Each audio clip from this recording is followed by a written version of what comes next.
moving to Des Moines and enrolling your daughter in Hannah Walt School and trying to get to know us. I truly appreciate the effort that you're making with us. My question is, your energy plan is for a $50 million research and development in clean energy and technology. Is this enough to meet your goal of clean and coal-fired electrical generating plants that utilize carbon capture and storage?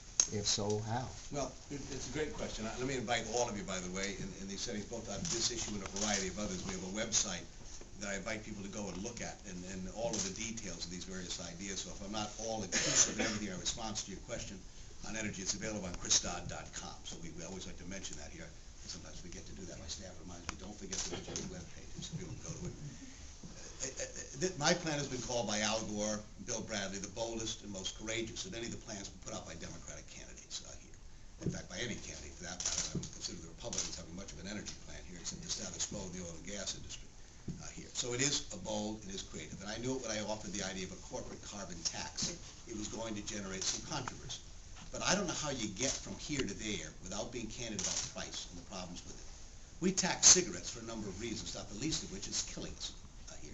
And even killing people who don't smoke would be around it. Carbon is a killer here. We don't tax carbon. Carbon pollutes the environment. It causes serious health problems for people. And the longer we use it and depend upon it and don't deal with it, it's going to continue to be an issue. But you've got to deal with price. We borrow $1 billion every single day in this country to buy foreign oil. A third of it going to countries who are very hostile to our interests here. So while my corporate carbon tax is not inexpensive, it generates $50 billion in revenues annually here, about a 10 cents a gallon cost to it, if you want to put it in those terms so people can understand it more deeply. That is a pool of resources that I will use to invest in our laboratories and universities, among others, private sector, to come up and develop the ideas of renewable sources of energy, technologies that we can use that are energy efficient here, that will reduce those kind of costs for us, conservation ideas that make a difference. I also use the revenues there to provide tax breaks for people who want to make those choices, recognizing they're more costly to buy appliances and things that are going to be a bit more expensive because of the cost initially with these ideas. And thirdly, to assist companies and others that frankly want to make the change from carbon-producing fuels to other technologies, but can't afford to do it, but want to do it. They ought to get some help in the process. They're not evil people because they're doing it, in a sense. But if we don't do this here, my fear is you're going to have what goes on every day here. People ask me, why do people go to Walmarts when they know they've done things that are dreadful? Don't ask people in Iowa or my state to necessarily make cost decisions here they can't afford here. When they go in to buy a gallon of gasoline, and if the cheaper one is the fossil-producing ones, carbon-producing ones, they're going to make that choice, not because they want to, because they have to. You're trying to raise a family. You got a mortgage payment, you got clothes and food to put on the table, and while they want to make the better choice, if it's a less expensive choice and a polluting choice, they're going to make that choice. So we need to deal with price. And as long as the oil and gas industry can fluctuate the price of a barrel of oil from, as we've watched over the last couple of days, from close to $100 a barrel to move it down as fast as they want when they see the market kind of collapsing on them, they can manipulate our ability to stay away from these alternative ideas. At $100 a barrel, the alternative ideas are competitive, by and large, maybe. At $40 or $50 a barrel, they're not. And at $50 a barrel, believe me, the industry is making a lot of money here. So I try to deal with that cost differential through the corporate carbon tax. What I also do as well is set some standards that I know are tougher than almost anybody else's. But it's infuriating to me that we're not being tougher on this. My fuel efficiency standards for automobiles are 50 miles a gallon by 2017. I'm being told that can't be done. Baloney, can't be done. My wife Jackie, who many of you have met, loves to tell people that her first automobile in 1983 was a CRX. It got 43 miles to the gallon in city. That's 24 years ago. In fact, if you go on your web page tonight and look it up, the fuel efficiency standards in 1983 and 84, many of our 4- and 6-cylinder automobiles were getting 40 and 50 and 55 miles to the gallon. In fact, I think if we don't do this, we run the risk of losing the automobile industry in this country. Because someone around the world is going to produce a fuel-efficient automobile, and it's going to become a very attractive alternative. So we have to have leadership in the country that will drive that. So transportation is one part of it. The grid is the other part here. And obviously transition costs and the like. And I realize we've got a great abundance of coal in our country, about 400 to 500 years of it as a supply.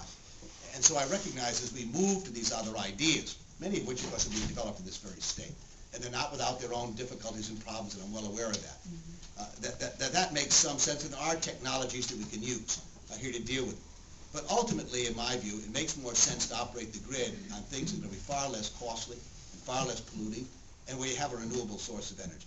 That's why I don't take nuclear power off the table. Others do, but I can't. I don't know how you have an honest conversation about dealing with carbon and dealing with energy independence and dealing with the issue of health here and simultaneously leave your grid operating. We're not going to operate the grid on wind power and solar and biomass. It's going to have to be operated on a fuel source that provides the energy levels we need.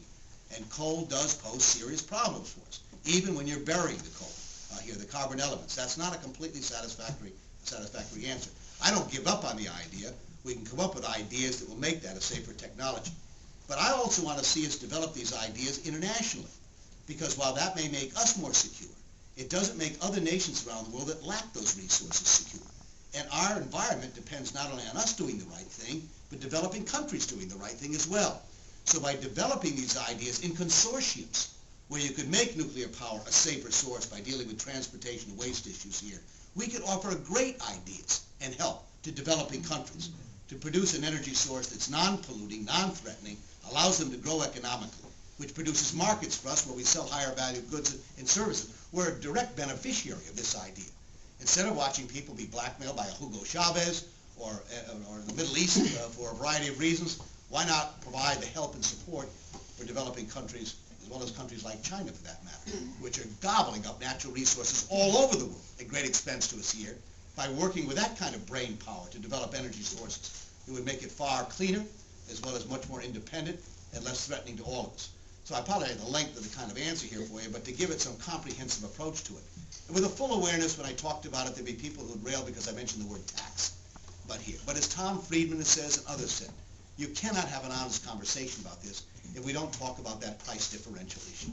And so by generating some revenue sources, as I said, $50 billion is expensive, but $1 billion every day, over $300 billion a year, buying foreign oil, I think is disgraceful. I think we'll be indicted as a generation historically for failing to do what we ought to be doing to put this country on a safer, more secure footing. There are jobs, there's energy independence, there's cleaner environment, better health, associated with all of these ideas that don't happen overnight. But I firmly believe this. This is something you and I can give to our children and grandchildren. This is something we can actually make a difference on very quickly. We literally have the opportunity to make this planet a safer and more secure place. A lot of these issues will take a lot longer time than one administration or two. This is something we can make a difference on immediately. And I'll begin it not on January 20th, 2009. On health care and energy policy, within a week of the election, I'll begin to assemble people to sit down to figure out how we can get to work on achieving these kind of goals and developing national policies to deal with universal health care and deal with energy policy, beginning in November of 2008, not in January of 2009. That's how firmly and strongly I think about it. So thanks for the question. Yes, Susan.